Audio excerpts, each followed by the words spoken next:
Hello बच्चों, let's read this question. The question says wood is an example of option first translucent, option second transparent, option third luminous source and option fourth opaque. इस question के अंदर हमें क्या बोल रखा है कि जो वुड है वो किसका एग्जांपल है. तो बात करते हैं हम लोग की कंसेप्ट की. यदि बात की जाए की कंसेप्ट, तो हमारे पास क्या की कंसेप्ट हो जाएगा इस क्वेश्चन के लिए. हम सबसे पहले बात करते हैं कि ट्रांसपेरेंट क्या होता है. ट्रांसपेरेंट हमारे पास क्या होगा. ट्रांसपेरेंट वो ऑब्जेक्ट्स होती हैं जिनके आर पार हमारे पास क्या हो सकती है, लाइट पास कर सकती है और इनके आर पार हम देख सकते हैं. हम उनके आर पार देख सकते हैं. लाइट कैन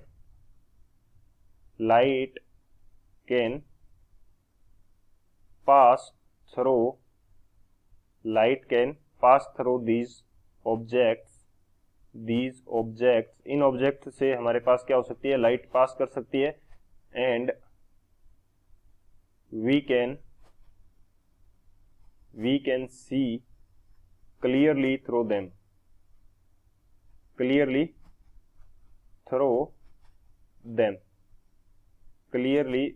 हम उनके द्वारा क्या कर सकते हैं, आराम से देख सकते हैं, उनके आर पार देख सकते हैं. जैसे हमारे पास कोई ग्लास है तो ग्लास के आर पार हम लोग आराम से देख सकते हैं, तो वो कैसी ऑब्जेक्ट हो जाएगी, ट्रांसपेरेंट ऑब्जेक्ट हो जाएगी. ट्रांसपेरेंट से मीनिंग क्या हुआ, लाइट जो है उसके आर पार क्रॉस कर रही है तो हम इजीली उसके आर पार देख पा रहे हैं. तो मैं बेसिकली पॉलिश किए हुए ग्लास की बात नहीं कर रहा हूँ. जो कांच होता है बिना पॉलिश किया हुआ उसकी बात कर रहे हैं हम लोग. पॉलिश किए हुए कांच के अंदर तो हमारा खुद का रिफ्लेक्शन दिखता है, लेकिन यदि कांच की पॉलिश हटा दी जाए तो उसके आर पार दिखता है. जैसे सनग्लासेस जो होती हैं तो उनके आर पार हम देख सकते हैं. ये हो गया ट्रांसपेरेंट. सेकंड मैं बात करता हूँ ट्रांसल्यूसेंट. हम बात करते हैं ट्रांसल्यूसेंट की यदि बात की जाए तो ट्रांसल्यूसेंट हमारे पास क्या होगा, वो ऑब्जेक्ट होंगी जिनके आर पार लाइट तो जाती है लेकिन हम क्लियरली नहीं देख पाते. Light can pass through them.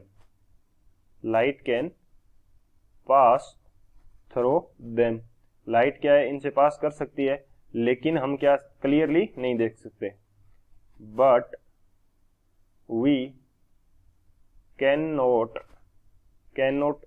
C clearly through them. हम देख तो सकते हैं लेकिन क्लियरली नहीं देख सकते. We not see clearly through them. जैसे इसका क्या एग्जांपल हो जाएगा, लाइट पास कर रही है लेकिन हम उससे क्लियर नहीं देख पा रहे. तो इसका एग्जांपल क्या हो सकता है हमारे पास, तो इसका एग्जांपल हो सकता है जैसे कांच का एक गिलास है, उसमें हमने पानी भर रखा है. अब उसके थ्रू हम आर पार किसी ऑब्जेक्ट को देखना चाहते हैं तो हमें दिख तो रही है लेकिन हमें क्लियरली बाहर दिखाई नहीं देता कि वो जो ऑब्जेक्ट है वो एक्चुअली क्या है. तो ये क्या हो जाएगी, ट्रांसल्यूसेंट हो जाएगा. थर्ड मैं बात करता हूं किसकी, ल्यूमिनस सोर्स की. ल्यूमिनस सोर्स क्या होता है, हम बात करते हैं ल्यूमिनस सोर्स हमारे पास क्या होगा, ये वो ऑब्जेक्ट्स हैं जो अपने आप से लाइट एमिट करती हैं. Emit light by their own. यानी कि वो खुद ब खुद क्या करती है, जलती रहती है या उनसे लाइट जनरेट होती है. इसका एग्जांपल क्या हो सकता है, सन जो है हमारे पास नेचुरल ल्यूमिनस सोर्स है, तो इसका एग्जांपल सन हो गया. और इसी तरह यदि बात की जाए ओपेक ऑब्जेक्ट्स की, तो ओपेक क्या होता है, ये वो ऑब्जेक्ट्स हैं जिनके आर पार लाइट पास नहीं करती. Light can not pass through them. Light इनसे पास नहीं कर सकती, सो हम इनके आर पार भी नहीं देख सकते. We are not able to see across them. हम उनके अंदर से देख नहीं सकते. तो ये हमारे पास क्या हो जाएंगी, ओपेक ऑब्जेक्ट्स हो जाएंगी. तो बात करते हैं अब सॉल्यूशन पार्ट की. सॉल्यूशन की यदि बात की जाए तो सॉल्यूशन हमारे पास क्या हो जाएगा इस क्वेश्चन के लिए. सॉल्यूशन हमें क्या पूछ रखा है कि वुड किसका एग्जांपल है. वुड हमारे पास जो ऑब्जेक्ट है, लकड़ी की कोई भी ऑब्जेक्ट है, तो हम उसके आर पार जो लाइट है वो क्रॉस नहीं करती है. लाइट क्रॉस नहीं करती तो हम इसके आर पार भी नहीं देख सकते.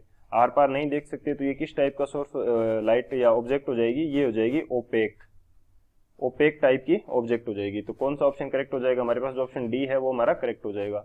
So option D is the final answer. I hope you understood it well. Best of luck. Thank you.